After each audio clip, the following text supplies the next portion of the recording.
Guys welcome back to my channel. दोस्तों, क्या आप सब गर्मी से बहुत ज़्यादा परेशान हैं और आप किसी हिल स्टेशन पे घूमने जाना चाहते हैं, या फिर आप एक न्यूली मैरिड कपल हैं और आप किसी budget friendly peaceful honeymoon destination की तलाश में हैं, तो आपकी ये तलाश यहीं पे ख़त्म होती है, क्योंकि आज की इस वीडियो में मैं आप सबको लेके चलने वाली हूँ उत्तराखंड के एक बहुत ही खूबसूरत और पीसफुल हिल स्टेशन पे। जी हाँ दोस्तों, मैं बात कर रही हूँ चक्राता की। दोस्तों, अगर आप हनीमून ट्रिप प्लान कर रहे हैं तो चक्राता आपके लिए बेस्ट प्लेस होने वाली है, और कपल्स के लिए तो ये खूबसूरत है ही, साथ ही साथ अगर आप अपनी फ्रेंड्स और फैमिली मेम्बर्स के साथ भी एक ट्रिप प्लान कर रहे हैं तो भी आप चक्राता की खूबसूरत वादियों के बीच एक क्वालिटी टाइम स्पेंड कर सकते हैं।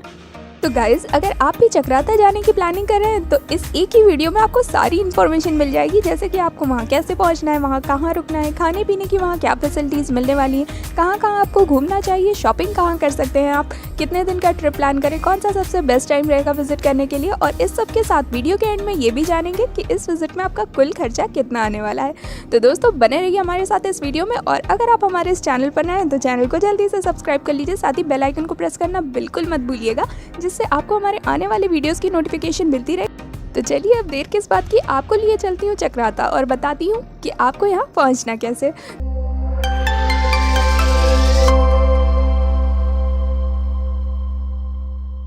तो गाइस, आप फ्लाइट, ट्रेन या बस में से किसी भी विकल्प का चुनाव करके चक्राता तक पहुँच सकते हैं। तो अगर आप फ्लाइट से आ रहे हैं तो आपको देहरादून के जॉली ग्रांट एयरपोर्ट पे आना होगा, और अगर आप ट्रेन से आ रहे हैं तो भी आपको देहरादून रेलवे स्टेशन पे आना होगा। एंड गाइस, अगर आप बस से आने की सोच रहे हैं तो यहाँ पे मैं आपको बता दूं कि दिल्ली और आसपास के बड़े बड़े शहरों से चक्राता तक के लिए डायरेक्ट बस आपको नहीं मिलेगी, इसलिए उस केस में भी आपको पहले देहरादून आना होगा, और देहरादून से आपको टैक्सी या बसेस ईजिली मिल जाएंगी जो कि आपको चक्राता तक पहुँचा देंगी। और अगर आप अपनी पर्सनल कार से आ रहे हैं तो आप डायरेक्टली चक्राता जा सकते हैं।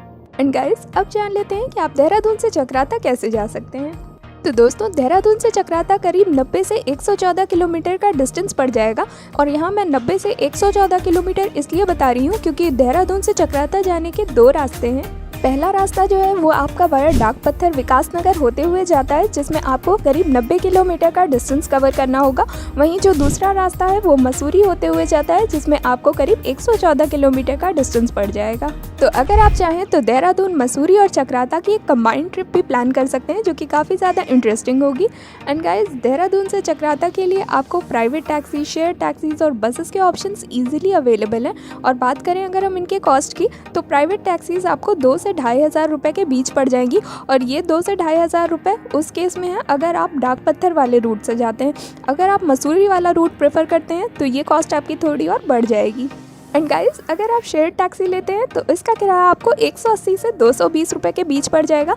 वहीं अगर आप बस प्रेफर करते हैं तो ये आपको सबसे चीप एंड इकोनॉमिकल पड़ेगी। जी हाँ दोस्तों, देहरादून से आपको विकास नगर तक के लिए डायरेक्ट बस मिल जाएगी, जो कि देहरादून से करीब 35 किलोमीटर के डिस्टेंस पे है, और इसके लिए आपको जो बस की टिकट का खर्च आएगा वो मात्र 40 से 50 रुपये के बीच आएगा। और विकास नगर से चक्राता करीब 55 किलोमीटर की दूरी पर है, जिसके लिए आपको वहाँ से शेयर टैक्सीज मिल जाएंगी, जो कि आपसे 80 से 100 रुपये तक के बीच चार्ज करेंगी और आपको चक्राता पहुँचा देंगी।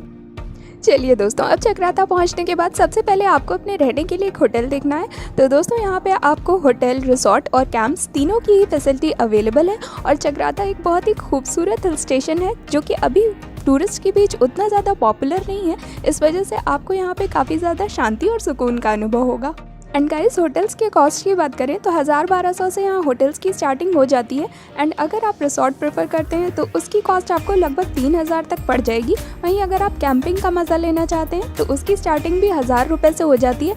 इसके बाद जैसी जैसी अलग अलग उनमें फैसिलिटीज़ प्रोवाइड की जाती हैं, वैसे वैसे उनके चार्जेस बढ़ते जाते हैं।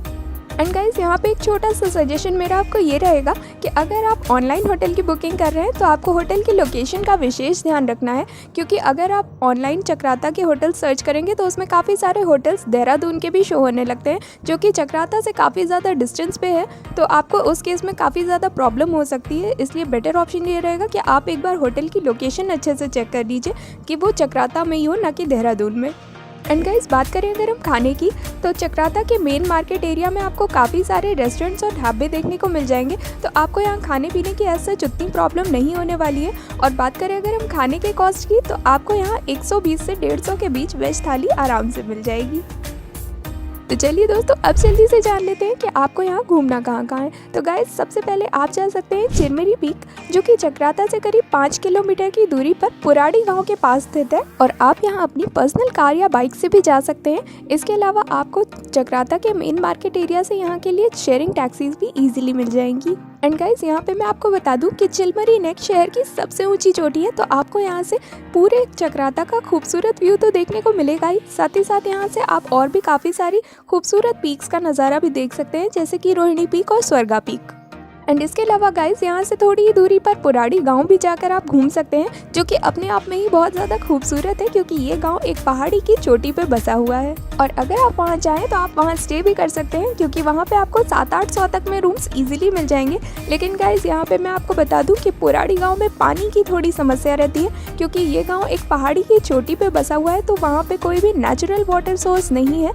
जो भी वहाँ पर पानी की सप्लाई होती है वो कहीं निचले इलाके से ही ले जाया जाता है, इसलिए वहाँ पानी की थोड़ी शॉर्टेज रहती है।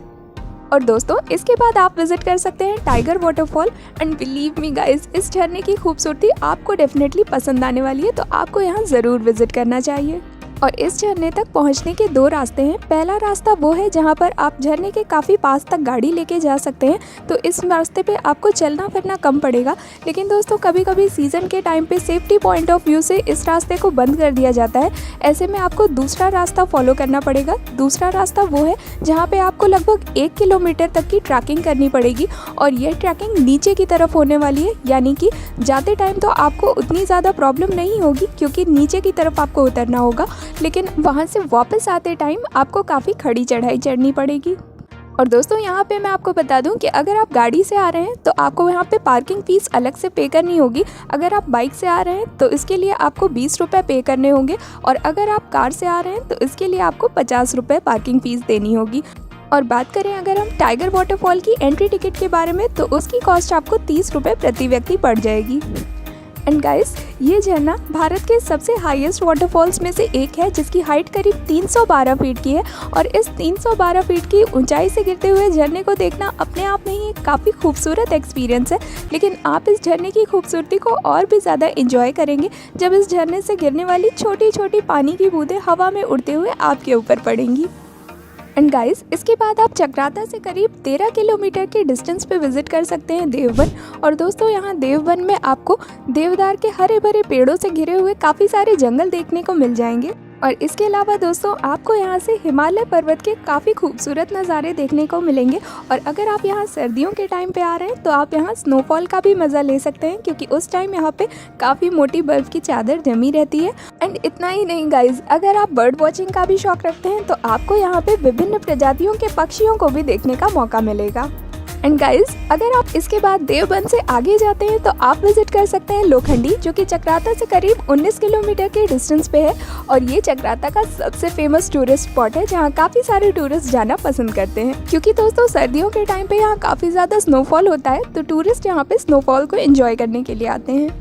एंड गाइज, इसके बाद आप लोखंडी से जा सकते हैं मोयला बुग्याल, जो कि अपने आप में ही एक काफ़ी खूबसूरत प्लेस है।